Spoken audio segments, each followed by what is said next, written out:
Hello, everybody. Mark Goki here with Game and Fish. I think we're getting everybody admitted to the meeting here today. I am no Zoom czar, so to speak. So we have Renee Shell is with us behind the scenes, helping to run the Zoom. But other than myself, we have a couple of steering team members, and so far I'm seeing 18 participants, and we'll probably have people jumping on. But does everybody hear me all right? Can I get a thumbs up from somebody? Okay, good. It does seem to be working. So we have Hank Edwards here, who runs our health lab down in Laramie, and then Dr. Sam Allen, who is our wildlife vet for the state in Game and Fish. And of course, for this week, we had a 20-minute recorded presentation on necrobacillosis that we asked stakeholders to view and bring their questions to this session on that. And then also, there may have been some lingering questions from the meeting in Pinedale that we had a week ago, Tuesday. And that covered mostly CWD, I guess, and brucellosis. And so Hank and Sam delivered those presentations in Pinedale. And so if there's any lingering questions from that, we can address those. Today, we were asking that people use the raise hand feature, which is down at the bottom of your screen. There's several icons that are across the bottom. There might be one that just says raise hand, and if you hit that, then I'll be able to see your name will come up and in the participant list as hand up, and I'll be able to call on you. The other button, and for my version of Zoom anyway, it's listed in a button called reactions. And if you hit that, then there's a raise hand button there. Cindy, you should be in here. Why? Well, it's giving instructions. So yeah, if everybody could keep their mics muted for now, until we go ahead and start asking questions. And we have looks like about 19 people so far. We'll be doing these, as you know, weekly, roughly weekly. I mean, we're taking time off for the holidays, so there won't be one next week at all. But roughly weekly until the 1st of February. And at that time, when we get done with the shared learning, just as a reminder, that's when we'll be starting to actually collect everyone's feedback towards the plan at that time. Right now, these question and answer sessions are kind of for a specific purpose. I don't want to get too far off into the weeds talking about other questions. I'd like to kind of keep them pertinent to the talks that were delivered, if we could. But we'll try and answer questions. And of course, everybody as stakeholders, you're all welcome to reach out to me, which some of you certainly have, via email or phone. Happy to answer questions that way.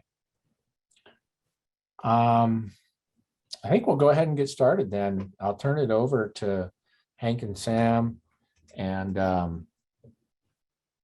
go from there. Does that sound good? Everybody all right? Okay, thanks all. Raise hands if you got questions. Hi, everyone. Just saying hello again. We do have a few questions that were sent to us prior to this kind of Zoom get together. So we'll touch upon those maybe after we've spoken to a few people. So maybe, questions first, then we can touch upon the ones that we've already received.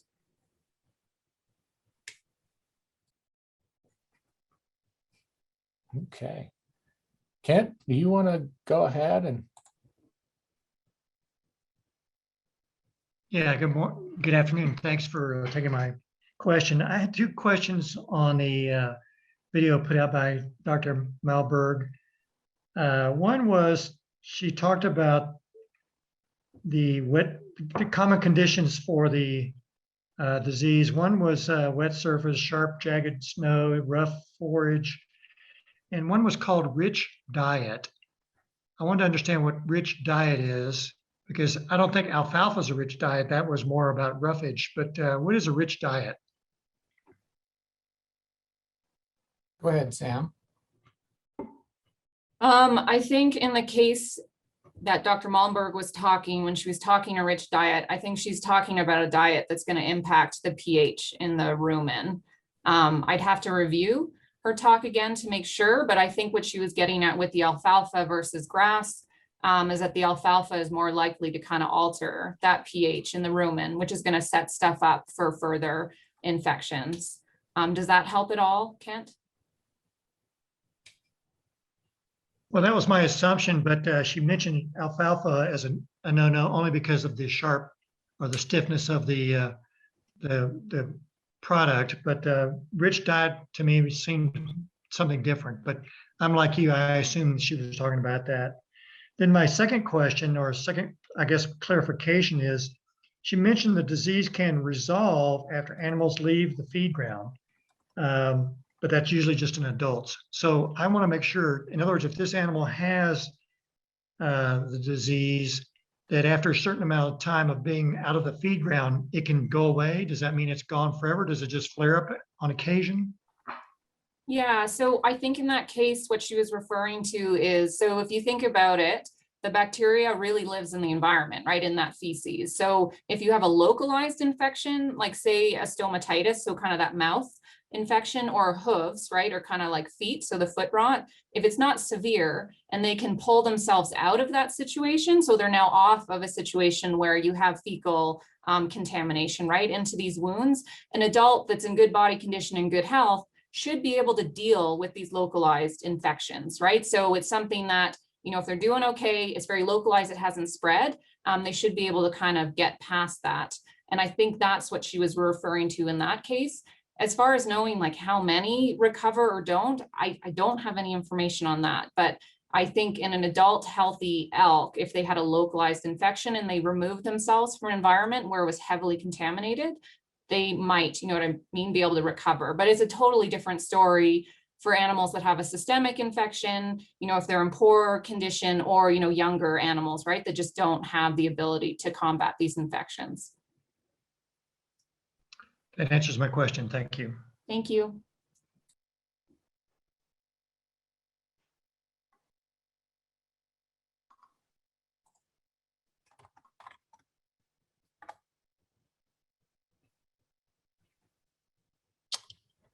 All right. Next on the list, Matt Fagan. Hello, thank you for allowing me to ask a question. In the presentation, it was mentioned that there was no US vaccine.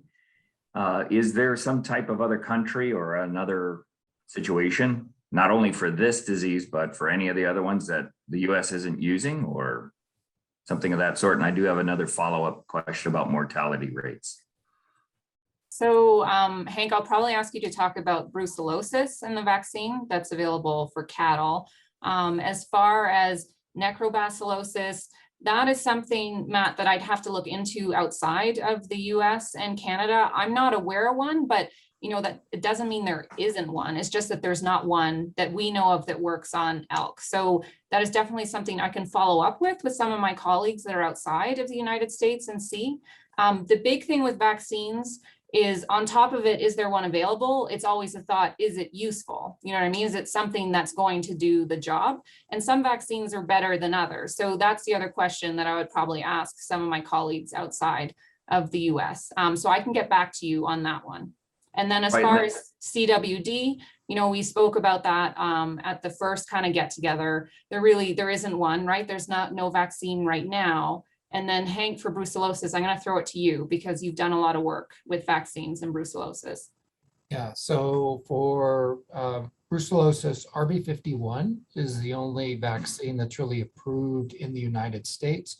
There are other vaccines that other countries are using, but unfortunately, a lot of those vaccines give false positive reactions on the serology test, which really muddies up just how much brucellosis is out there. So unfortunately, though, and this is a mistake we made many years ago, was thinking that elk are just small cattle, and therefore they should react the same to the cattle vaccines that cattle do. But it was obvious that with elk and RB51 provides absolutely no protection. In fact, although the numbers are small, the animals that were vaccinated actually came down with brucellosis faster than the unvaccinated ones. So unfortunately, the vaccinations just aren't effective for brucellosis in elk, at least the vaccines that are currently available. Great, thank you. Follow up on mortality rates. That with the discussion or in the presentation, it said that calf mortality rates could be as high as 25%. Seems like every disease has an effect on the calf mortality rates, and there could be a cumulative effect depending on the disease you're looking at and the multiple effects. Is there a trigger point in the agency that you have to do something when you have higher rates of mortality? And let's just stick with calf mortality rates. You know, I don't know how to answer that question. Brandon, if you're on, if you're able to speak, that would be helpful. To my knowledge, though, the agency does not have set trigger points that we would take specific actions, but when we do start to lose calves, like Dr. Malmberg mentioned, of course, the feeding practices are try and get on clean snow.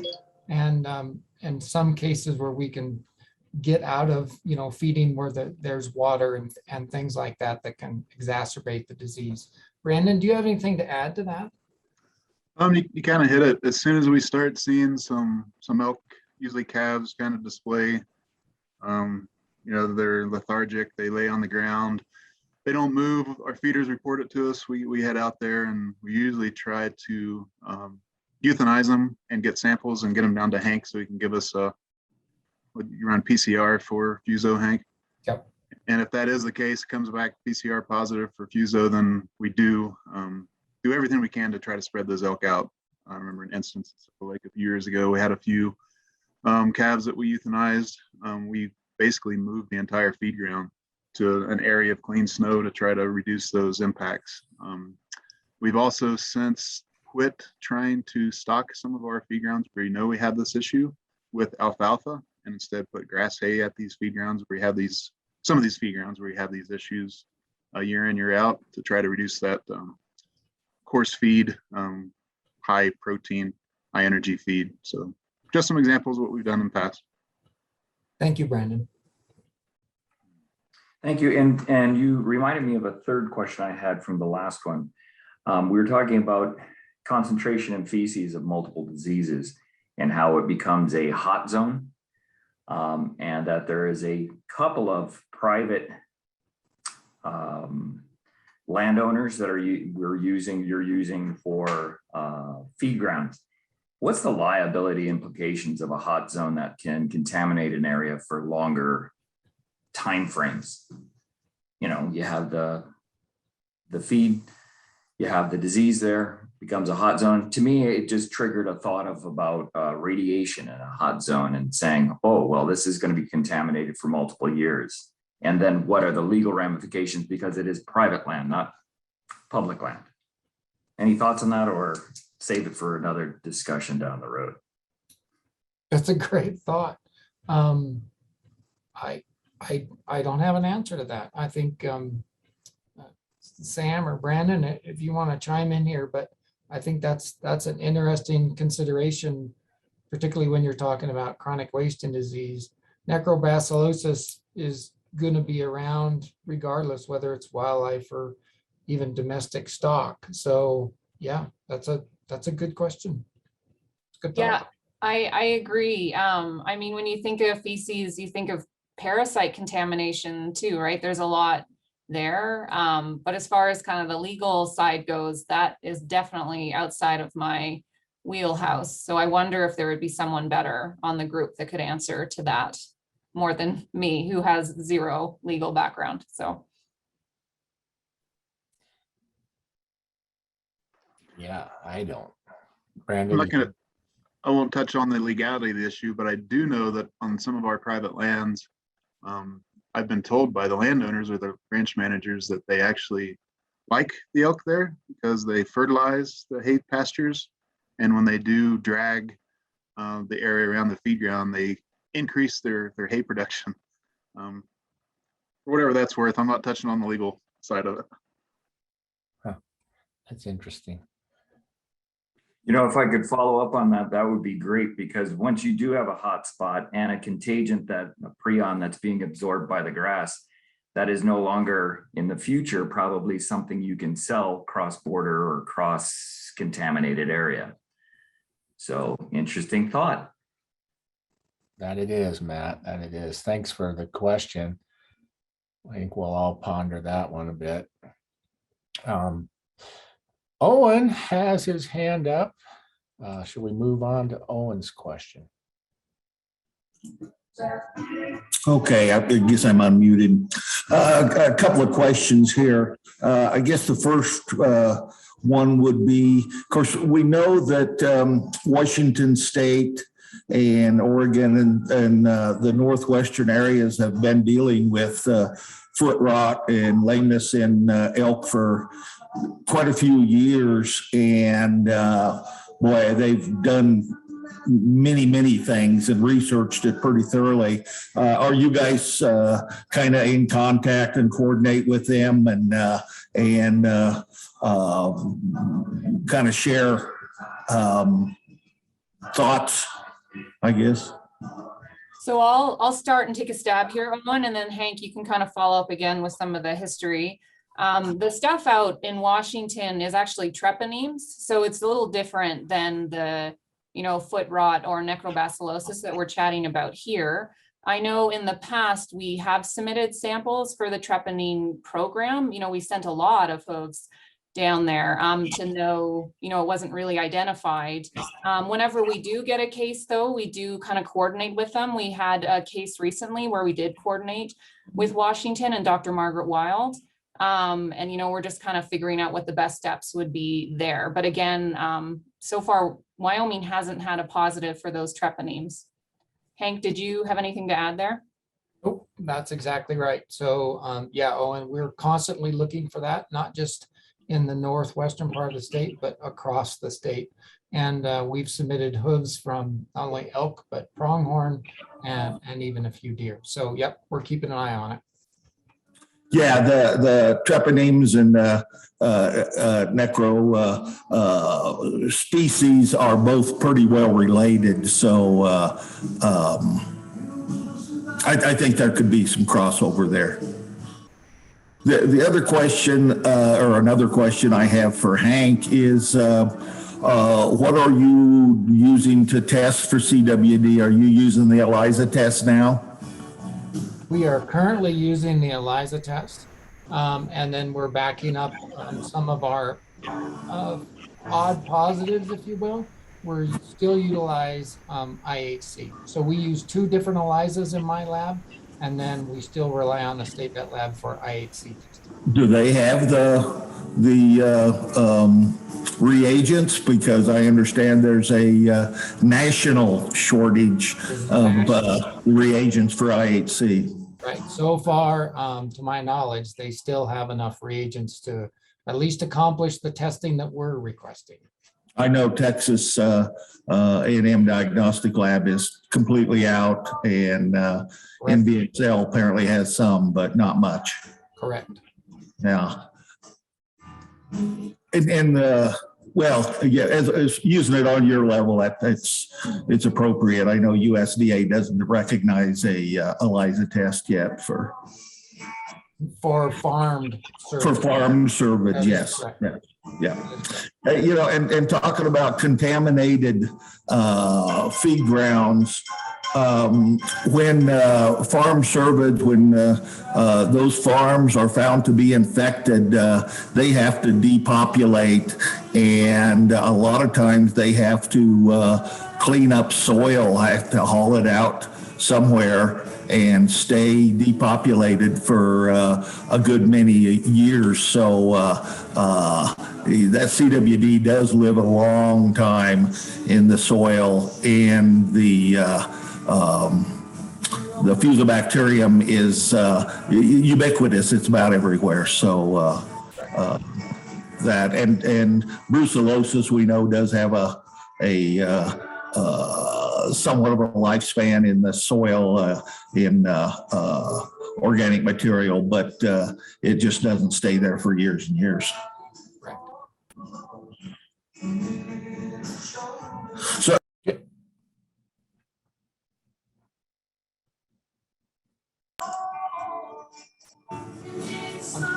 Owen, did we get you covered?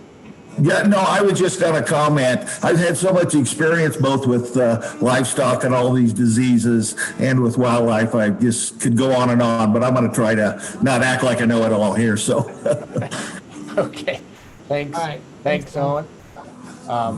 We'll move on to Chris. Has his hand up. Great. Thanks, Mark, and everybody for being here today and for the in-person meetings last week. I have a couple of questions, but to start, I guess, trying to put together in my mind that we have up to 25% calf losses for due to I'm gonna screw it up, even necrobacillosis. I'll just say hoof rot and necrotic stomatitis, because those are easier to get off the tongue. Those up to 25% losses there. And I think I heard last week or from other literature on brucellosis that we lose about 10% of our calf crop annually due to new brucellosis infections in cow elk. So is it safe for me to say that in our elk Feedgrounds units, we lose up to 35% of our calf crop on an annual basis compared to other non-fed elk herds in Wyoming?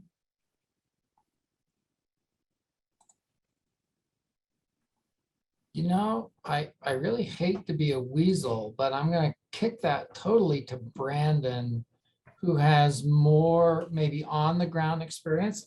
But to answer your question, I potentially, yes. Of course, we don't see that across all feed grounds.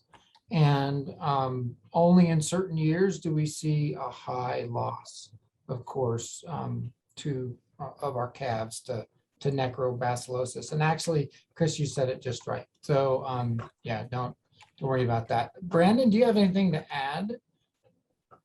Sure. And I thought this was your shared learning week, Hank and Sam, but no, happy to help. And you're definitely right that it is not every year we see this. You know, it's these 16, 17 winter, tons of snow, kind of a warm but wet year. So yeah, it's not every year that we have those losses.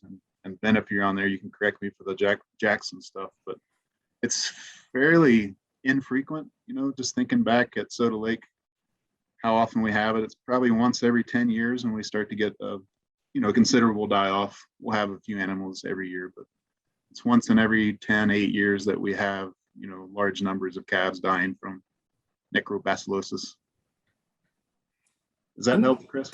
Yeah, well, I guess, follow up, I follow our season setting process every year. I read JCRs, kind of rarely is that brought up into population modeling from the department. And so, I guess I would love, we talked a lot about models last week. I would love to see what possibly the reproductive rate could be in absence of feeding scenario brought into this conversation. and just for example, reading through JCRs, I know the Horse Creek, Camp Creek area in 2020 had a 18% calf losses there. And I don't think our public knows that. And I was, I guess I worked for the department when, it was estimated 2% calf losses on the National Elk Refuge, and they were hanging the elk refuge manager in effigy. And that was pretty shocking, to read that there's that many losses in these other units. And then a totally different side topic question, and please let me know if I'm opening up a can of worms here that nobody wants to hear about. But I read in the press this week that they found COVID in the deer population in Iowa at a roughly 50% rate on animals that they're testing there. And I wonder if the department has an interest in finding out if that occurs in our elk population and what that could mean for feed grounds. So I can take a stab at that because my life is COVID now for the last little while. The department is interested in potentially going forward, but there's a lot of things that have to be kind of organized on our end. There's a lot of different projects that we're undertaking right now, right? So it's trying to identify, some of those priorities. The big thing to keep in mind right now with those studies is that it's all very new, and I think it's very interesting. I think it's very interesting to note that these deers are, positive for COVID. I think it'll be interesting, 2 months from now to kind of see where we're at, because I think the big question still remains, can deer give it to us, right? Which is also, equally important. So Chris, I'm going to kind of have to leave you a bit in limbo. It's definitely something we're looking into. It's definitely something, that Hank and I are interested in. It's just something that, we have to maybe shift gears slightly and kind of see where we can go from there. There's money coming from federal governments to look into it a bit more. And so it's just kind of figuring out what the best step would be for Wyoming's wildlife, right? And what the priorities should be there. But it is interesting. And I think, 2 months from now, we'll definitely have a better idea because tons of people are working on this right now.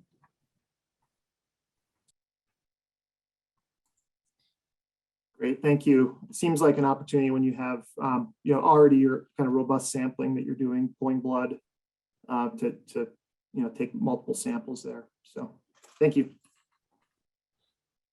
Thanks, Chris. Chris's first question, we got one in the chat that's pretty similar. And I'll read that. Maybe it says, do we know what mortality rates are for necrobacillosis and other diseases? Do those disease-caused deaths help keep population numbers closer to objective? And how might it affect hunting? I don't know. Do we pull Brandon in here another time? Sure, I can take a stab at it. And again, it's periodic, so we don't see it every year. But I guess the few instances I can remember in the recent past, say on Soda Lake, we did have a few years with considerable calf losses, but we're also over objective on that feed ground. So I don't want to say that we're using the disease to help manage the elk. We certainly don't want these elk to die, but in that case, we weren't concerned, I guess, with those losses in those particular years because we were over objective at that feed ground. So I don't know if that answers that question or not, but certainly don't want to use the disease to help us manage, but in a couple of different circumstances that I can remember, we weren't too concerned because we were over objective at that feed ground anyway. Yeah. Can you think of any cases, Brandon, and I'm speaking for Liz, who's on the road and she doesn't have good enough reception to actually speak on this, so she's putting it in the chat. But anyway, I was just kind of curious like you said, it's periodic and it's not super common that we have a fairly significant die-off, if you will, or loss of elk in significant numbers, it seems to me. But can you think of an instance where we've had to cut hunting tags because of a particular herd or whatever was below objective, and then we had some calves that we lost or whatever to necrobacillosis? In my limited tenure last 20 years or so, no, we've never had that. It's trying to kill more elk. It's generally the theme in Western Wyoming around the feed grounds. Yeah, okay. That was kind of my thought, but you're just so much more familiar with it than me. All right. Thanks, Brandon. And thanks, Chris and Liz, for those questions.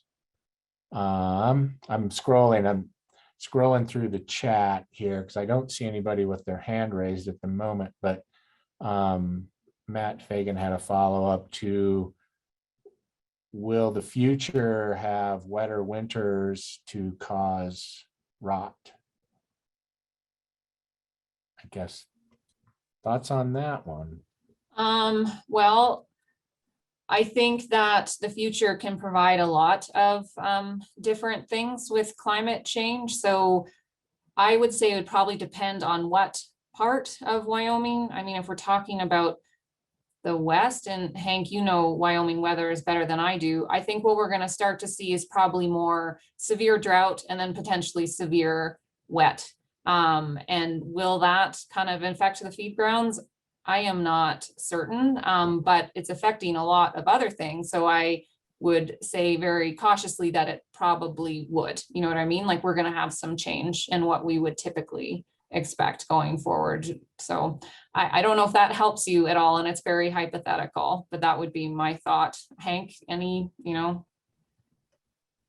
Yeah, I'm not sure how to answer that either, other than the predictions are that we'll have drier falls and wetter winters, particularly in the spring. So yes, it's very potentially could have an impact on more necrobacillosis.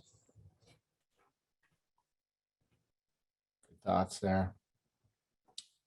Thanks, Matt. All right. I'm not seeing any questions right now, hands raised or in the chat. Owen has raised his hand.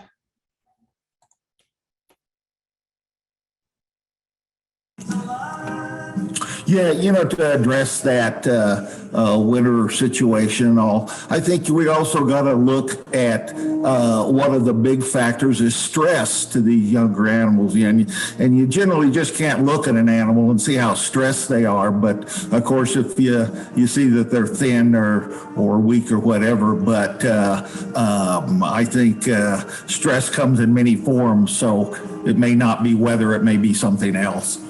Another concomitant disease or something of that nature. Thanks, Owen. We are picking up your radio too, by the way, which is competing with your speaking. Oh, really? Oh, okay. Sorry about that.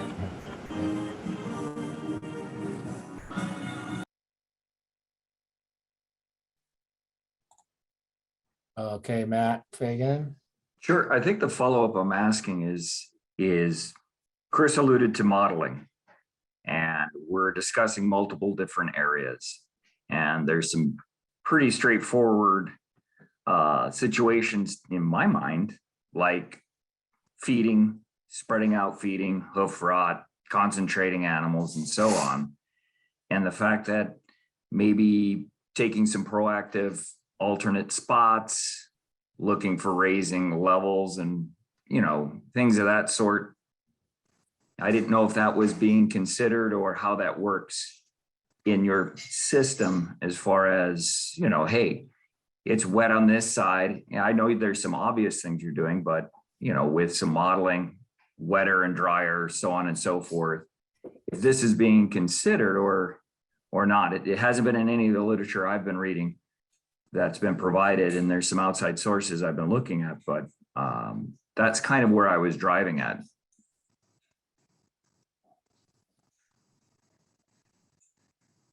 I'll let Brandon throw in again here as well, but I think that the point that you've made is something that needs to be considered as the feed ground management plan is being developed.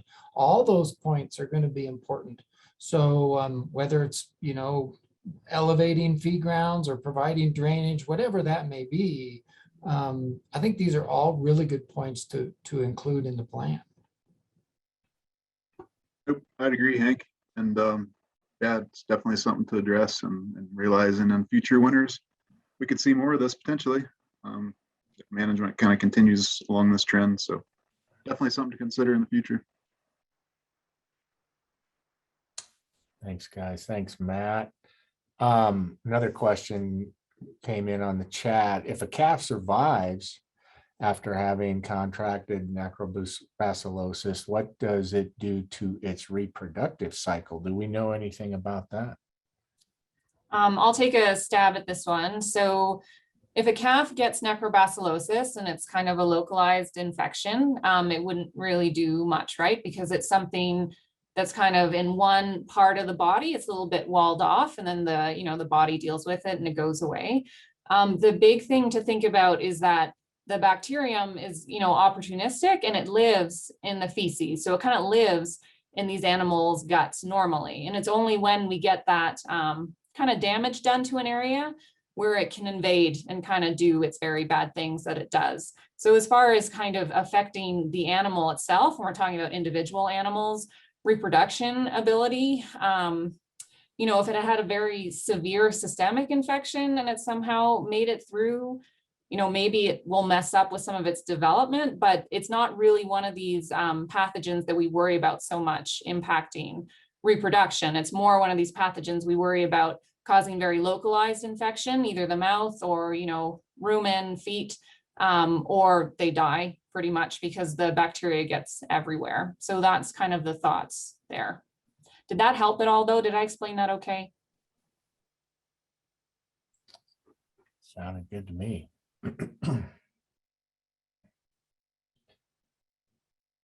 Okay. Got another one from Liz on the chat. Do you feel there is a lack of important data about some diseases in elk that makes management decisions more difficult? What are the roadblocks to obtaining more or better data? What role can hunters or other stakeholders play in helping enhance available data?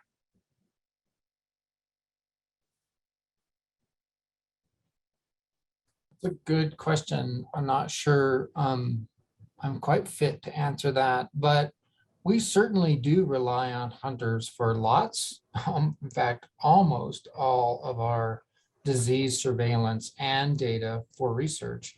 So that could include CWD samples, of course, brucellosis samples where you collect through blood, and other things. Liz, the list of necessary data, if you will, or knowledge is pretty long with elk. So, well, with all wildlife, think about one, it would be great if we could develop an effective brucellosis vaccine, for instance. That's something that's lacking.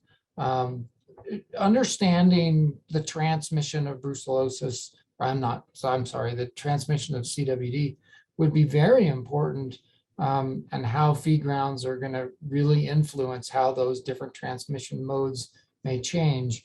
The list is really long. So I think as we go forward and we learn more, we'll continue to rely more on hunters to get those samples. But yeah, Sam, do you have anything to add? I'm not sure exactly how to answer that question, quite honestly.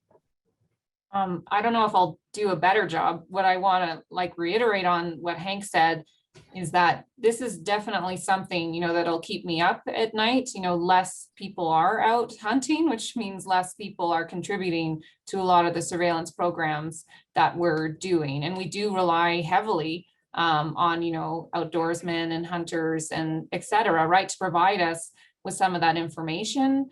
I agree, there are things, that we don't have right now that would be great. And the vaccine you brought up, Hank, and CWD, there's a lot of question marks there too.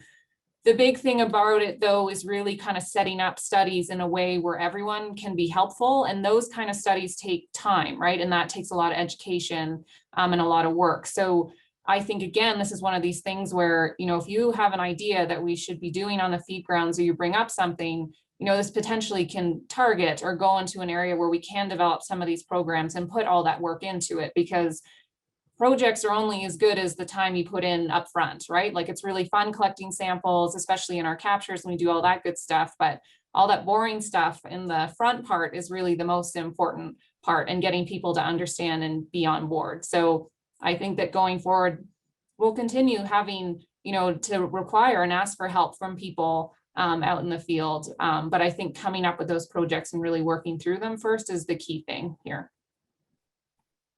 And thanks, Sam. And I totally agree with that. And I think it's really important too. I think, Liz, as we include that in the plan, because just like our CWD management plan, that's one of the calls is that we constantly do research, we constantly reevaluate and kind of work on adaptive management. So you're always changing how you approach things based on the knowledge that that is newly acquired.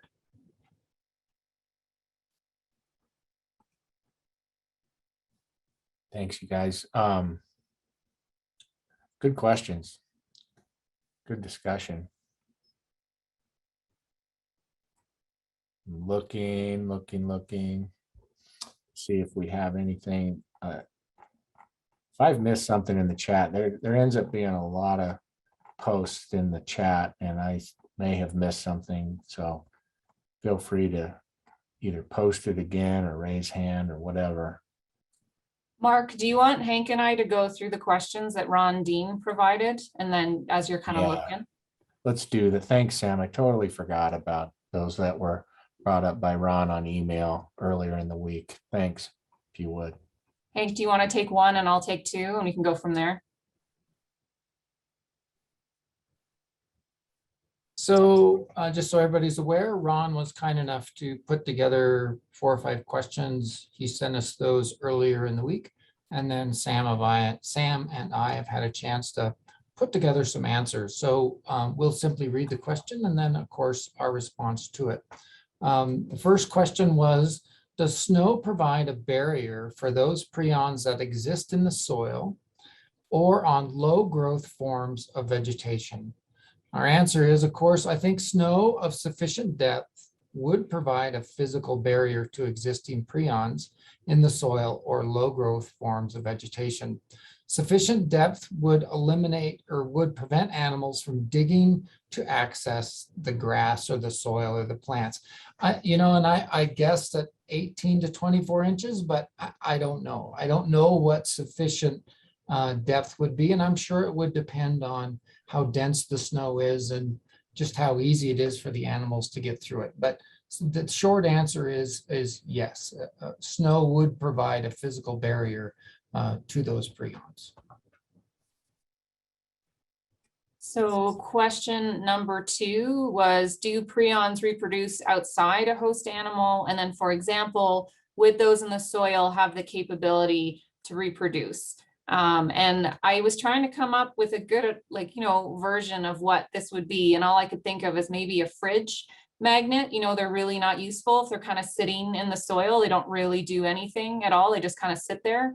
And that's kind of what a prion does. It just really kind of sits there and it doesn't really do very much. Now, the magic, as someone would say, happens when that prion is ingested, right? So then it gets into the body and comes in contact with these kind of normal proteins. And it's that action when they come into contact with normal proteins that they then convert to this abnormal prion protein. So as far as reproduction and that going, it really needs to come into contact with kind of those other normal proteins to then turn them into abnormal proteins. And that's kind of where my fridge magnet analogy came into here, but I don't know if that works particularly well. I love the fridge magnet. That's a great analogy, and actually, yeah, that is a good explanation about how they need to be ingested. That's, good job. Third question was, given that prions may exist in the environment, soil, indefinitely, does their concentration decrease over time? In other words, years? It's a great question. Degradation of prions has been shown to occur in compost. They've tried many different ways of composting, different heat, different sources, etc. And what they found is that, yes, prions do slowly lose their infectivity, but unfortunately, no method or enzymes or different soil types have yet to show that all the prions are inactivated. So yes, over time, their infectivity does decrease, but it doesn't go to zero. So see what other answers I put to that. As I said, there's nothing that's been shown to completely eliminate prions. Some enzymes, naturally occurring enzymes, have been shown to decrease the infectivity, but again, same story. It just doesn't get to all of them. Different soil types have been shown to impact prions and their infectivity though. For example, some types of clay soils bind proteins tightly and aid in their persistence by making them stick around longer, and they hang around on the surface. So that as opposed to, say, granitic soils, where maybe those prions can move through the soil and maybe they're not so available. But really, to fully investigate the natural fate of prions over time, we really need a good, reliable diagnostic test that measures both concentration, which we're not quite there yet, as well as infectivity of those prions. That needs to come along, and that's probably in the works in a short time to be able to really effectively study that. And then finally, the last question, have estimates been made that would show how long it would take the infection from a single animal to spread through a herd to infect enough animals to cause a decrease in population numbers? For example, if a single infected elk was introduced into a feed ground herd of 500 head, how long would it take before the herd could no longer maintain itself? And Ron, you're going to have to bear with us because this again is one of those fun hypotheticals, but this is where some of those modeling papers came in that we discussed last week. But again, models aren't perfect, right? And right now, some of them can't factor in all of the scenarios, that we're possibly thinking of. So we're trying to do the best with what we can do. Available models predict population declines once CWD prevalence reaches around 7 and 12%. But this is in yearlings and adult females. Unfortunately, none of the available models indicate how long it would take to reach that point. There's a lot of variables in there that are unknown. Utilizing what we know about brucellosis transmission on our feed grounds provides some evidence that CWD may spread relatively quickly. Over the past 5 decades of monitoring brucellosis, we have observed a rapid increase in brucellosis seroprevalence over a short time frame. And then we do have a few examples here. So Muddy Creek feed ground went from 6% to 56% in 10 years. Gray's River feed ground went from 9% to 59% in 5 years. And then there's Dells Creek feed ground that goes from 35 to 88% in 2 years.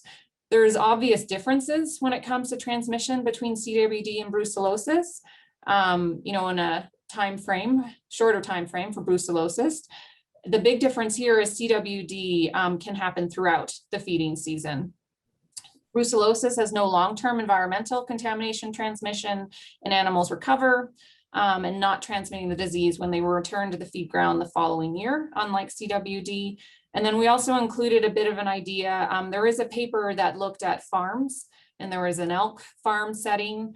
In 2004, they started with 2 identified CWD cases, and then the prevalence over time, which was up to 2015, went up at some points to 26%. Now, within that time period, they did try to eliminate animals from the population.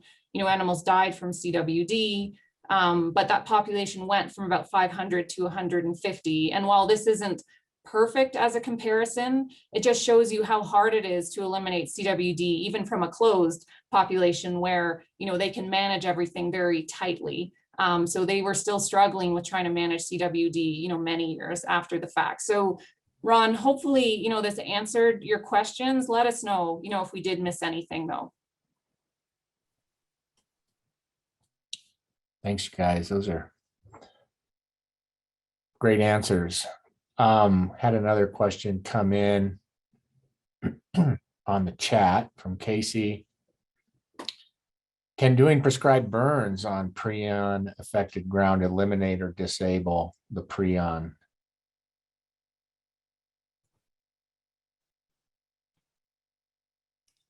I can take a stab at that, and the answer is unfortunately no.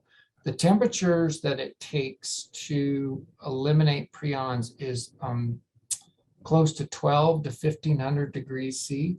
So that is much higher, hotter than most temperatures are going to get, particularly at the ground level. So although you may decrease some of the prions, the vast majority of them just wouldn't be affected by normal prescribed burn temperatures. And Casey, like me, was not able to write down some of the numbers that you threw out there, Sam, just on your answer. I know I was kind of trying to keep track in my head too of the closed population or game farm scenario that you described. But anyway, she was asking if you could maybe drop some of those numbers, infection rates or whatever in the chat. Should I do all of them from like the 7 to 12%? I'll put them all in. I'll do my best. And if I don't get them in before we close down the Zoom, I'll make sure we get them to everybody. Okay. Yeah, an email or something. Okay. Hands in the air. Let me go back up. We are pushing up against an hour, but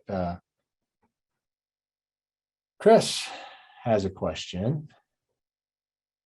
Thanks, Mark. And I see in our shared learning, this is our chance to talk about all diseases. So it's interesting, Dr. Allen, your example from Michigan last week on bovine tuberculosis. And I saw state of Montana found bovine tuberculosis just this last week in cattle. And I guess my question is, is this a disease that we should be planning for as part of this process as well in Feedgrounds, or does the department have a response of what actions they may take if they were to ever find bovine TB in wildlife populations in Wyoming? Yeah, and this is a great one. My hope is that we can have a talk at some point on it for this shared learning, but so far it's hard to narrow and get people to do that. But it is definitely something that we need to be aware of. And it's definitely something that if we're worried about brucellosis on the feed grounds, tuberculosis will be even more scary, unfortunately, just based on its transmission ability and its impact on people, cattle, and wildlife itself. We are working towards some of this work. Is less surveillance based, and Hank, you're gonna have to correct me on this, but when we did meet with the individuals so that we could do some of this testing in-house, we were told that it's really important to pick samples that look like TB, because just based on the sensitivity and the specificity of the PCR itself, you'll get a lot of like false negatives and false positives. So this is something we're talking about bringing on because we do think it's important to keep an eye on it because it would be a huge deal. The other side to this though, Chris, is I'm just a lowly wildlife veterinarian for the state of Wyoming. This has huge impacts and ramifications for the agricultural group, right? So for our state veterinarian, for the livestock board. So I would think that, if something like this were identified in Wyoming, it would be a lot from their side as well, right? Like there'd be a lot of stuff written up and done based on kind of ag and what their thoughts are on it, if that helps at all. And Hank, if I mess that up, you can correct me. You didn't mess it up at all. And I will throw in there that Montana Department of Wildlife is starting to do TB surveillance in their deer herds that are around that positive cow herd. So they're already starting to look. And as we have, both Sam and I have pointed out, it's very worrisome because once you get a livestock disease like this into the wildlife population, you're just kind of screwed. There isn't much you can do to eliminate it once it's in wildlife. So it's a very big worry. Interesting. Good one. Thanks, you guys both. Owen.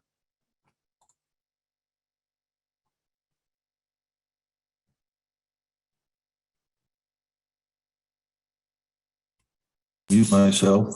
Oh, there we go. As many people know, there is a very close cousin to the CWD prion as far as scrapie and sheep. And it's been known for years, or they've been fighting that for years. There is genetic resistance to that prion in some breeds of sheep, and they can do genotype testing to know who may be more susceptible and than others.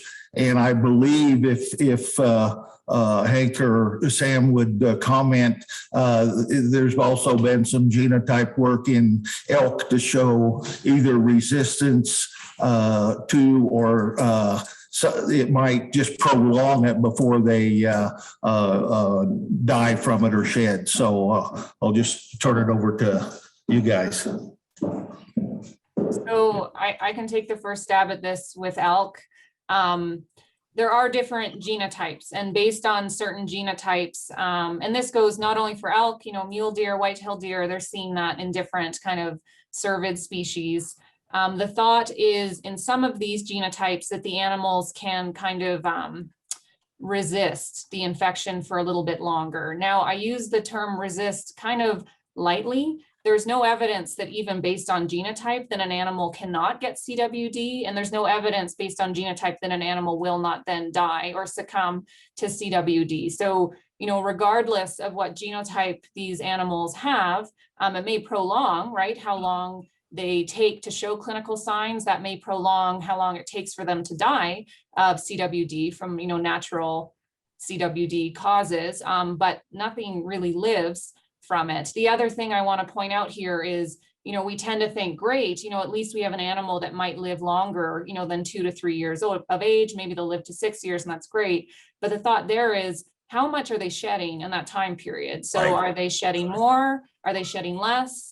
Are they shedding longer, right? Because they're living potentially longer. So they could be picking up CWD at the same time as some of their other, differently genetic, brothers and sisters out there. So this is something that are still a lot of questions about. We're not quite sure, how that's going to help over the long run, if it's going to make a huge difference or not. But what I want people to take from this is just in general, yes, there are different genotypes. Yes, we see animals can range as far as when they'll die from CWD, but they all die and they all get CWD. So it's really right now not something I think we should be putting kind of our hat on, being like, that's not a big deal. We're just going to let, our certain elk genotypes, outlive everything else. And my last thing, because I'm on a tangent, so I'm sorry, is that these kind of more resistant genotypes are very small makeups of these populations. So while again, the data isn't perfect, they're not making up 50% of our elk population. They're making up closer to, 2 to 7%. So it's not like they're a huge percentage of the population either. So that's something to take into account as well. Thanks, Sam. Yeah, we're pushing up against one, like I said, but Casey, would you like to ask a question? Yeah, hey Mark, this one might be for you, but what other opportunities does the public have to participate in this process? I know there is a public stakeholder group, but that's not everybody, so just wondering. Yeah, exactly. It is kind of interesting differentiating between people that have committed to sign up as stakeholders and go through all the shared learning like we're doing right now. We do kind of want to give a little preference to those folks, they're committing, they're investing and so forth, but the process is very inclusive rather than exclusive, I guess, in general, in that the general public can always attend these and they can ask any questions or chime in, but we're going to have a designated spot for public involvement after we write a first draft of the plan. And then we'll take it to the public and get public feedback. We'll probably take it to the stakeholders first. I'm just kind of shooting from the hip here a little bit. I don't have definitive answers on that, but yeah, that's definitely a designated spot where we'll have general public, we'll have public meetings where we take it out to the public and ask for their feedback. Thank you. And then just a quick follow-up, and these Q&A sessions are open to the public and are they posted on the website? Not yet. They're not posted to the website. Yeah, there's definitely considerations with that. Our initial thought, in just order to maintain some sense of control, is to keep our communication pretty direct with the stakeholders and providing, whether it be PowerPoint presentations or, scientific papers that have been referenced in and so forth, providing those in a Google Drive folder and then sharing that with all the stakeholders. Opening, things up to the public, to my head, it gets a little unwieldy, but that may be okay too. I don't think we have definitive answers yet, but this type of conversation that we've had here today is very educational for me, and I assume other people would benefit from it too, and so I can see some advantages to providing it as well. Thanks, Casey. All right, so we've made it to our 1 o'clock. Appreciate everybody's good questions.